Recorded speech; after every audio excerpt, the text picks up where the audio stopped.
Hey guys, I got a podcast every week on Patreon. The link is in the description. Check it out.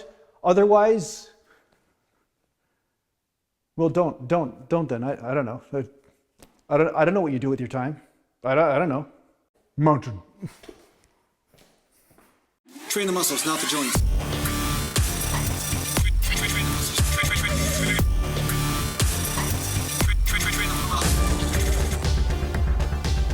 Now, another thing that is really important to embrace, which I find that a lot of you guys on here understand this, and you've heard me mention it a million times, but if you read the comment section of any of my videos, you will notice that there is a deviation between what works for one person and then what might work for another person. So I always talk about higher frequency training for natural bodybuilders and low amounts of volume in consideration of that because you're doing so much frequency. But there are those that also get great amounts of results from low frequency training and lots of rest in between workouts. Now, if we were all the same, I would have to say that these people are stupid. You know, there's something wrong with them. Like, you know, how can they say that something different is working for them as opposed to me? But every day I see different comments where people are noticing that their body responds in a different way. So because of this, you're better off not arguing with people about what is right. Instead, I'd recommend looking for what is right for you. Like, try different techniques, try different amounts of weight, try different workout programs, and see how your body responds. And I had another comment that I'm going to get into after this next set, but the bottom line is that you're going to notice that the deeper your relationship with your body and the better able you are to listen to it, the better chance you're going to find the sequence of exercises and diet and sleep and lifestyle choices that assist you with getting more out of your body instead of less. I find a lot of times the problem people have with their life in general, not just in bodybuilding, is that they do things by committee or they do things by democracy. They look at what their neighbor's doing or what their friends are doing or people around them, and then they try to find truth in that instead of finding the truth that they know. A lot of times they know the truth deep within them, but they ignore it because they won't get approval from their friends around them.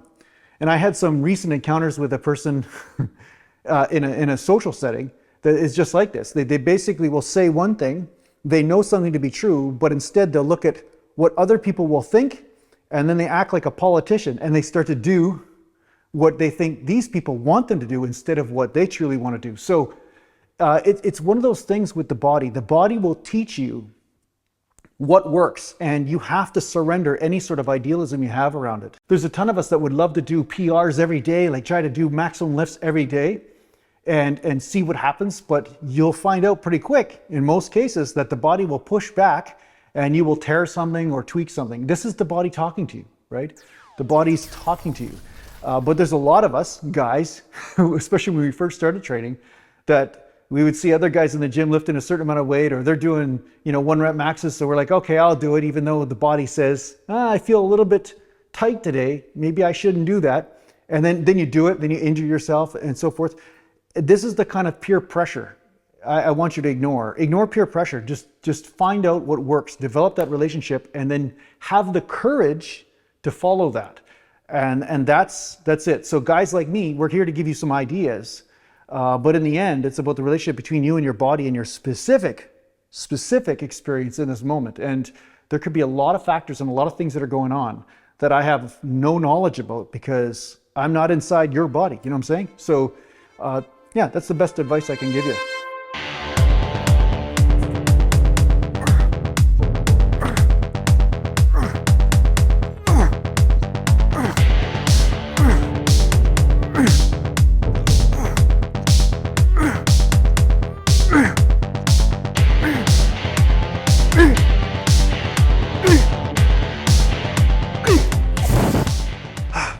Now, another comment that I would say is kind of a BS comment to make about natural bodybuilding is that there are people out there that say natural bodybuilding doesn't exist.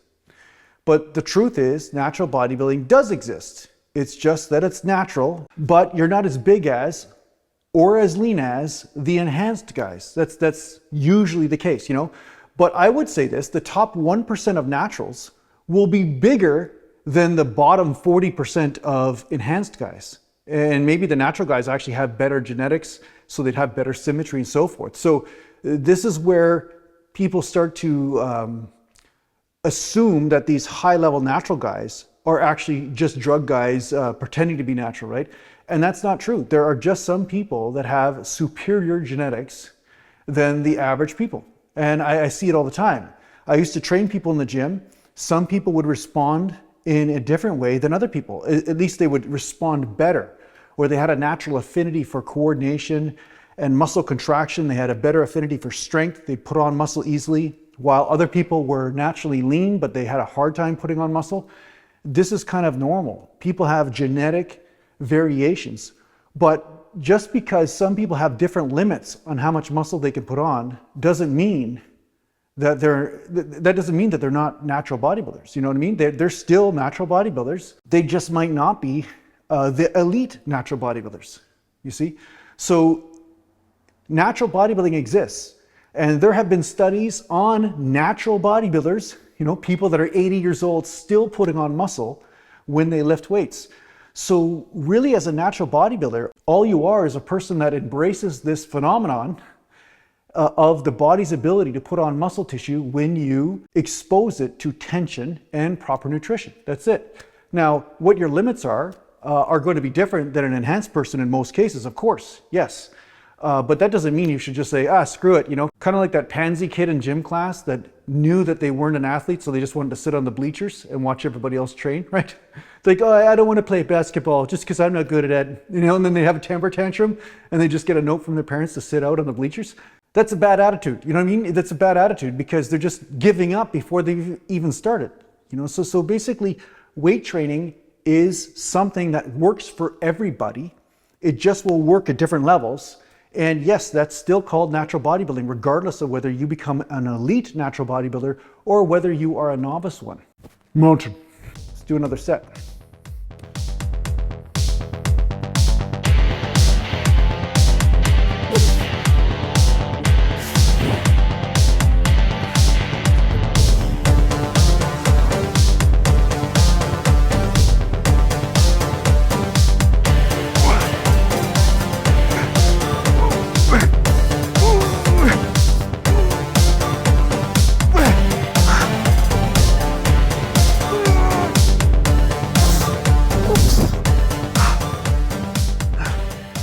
So I guess I was lucky, and that's really my point. I was lucky that when I started training, I was pretty naive. I didn't know what the natural limits were. I didn't know that natural bodybuilders could only get this big as opposed to the guys in the magazines, right? But because I didn't know, I was always trying my best to find out what works, and I was always motivated by that. So what I want to say to you is that maybe you're not going to be 4% body fat, 250 pounds, and bench pressing 500 pounds for reps. Maybe you won't be that, but that doesn't mean you shouldn't strive for it. That doesn't mean you should limit yourself either, because you might have great genetics, and even if you don't, you still could look really great for you. And I mean, that would be impressive to 90% of the population. You still would look great. So what I'm trying to say is you don't know what your limits are until you train and build this relationship with the body. And this is the thing, because you may have not found the right recipe yet, that doesn't mean that it doesn't exist. You know what I'm saying? You might need to train differently than the way you've trained in order to get better results. And through this gaining in wisdom, through this gaining in bodybuilding wisdom, that's really what you have to attain first. You attain bodybuilding wisdom, and then from there, you can attain better muscular development. So I think a lot of people are led in the wrong directions because they're too busy following, instead of just taking some advice, applying it, seeing if it works, and then discarding it if it doesn't and trying something new, right? And just because you may have tried 4 or 5 different types of workout programs or ways of eating doesn't mean that you found it yet, you know? You are this divine experiment, you know what I'm saying? And you have to find out what is the perfect combination of all these variables in order for you to refine this relationship with your bodybuilding body. So Anyway, that's what I got to say about that today. Thanks a lot for watching, guys. If you need to get a hold of me, just go to naturalgalantbodybuilding.com. And thanks a lot to the Patreon supporters, where I have a podcast every week on Patreon. The link is in the description. Mountain.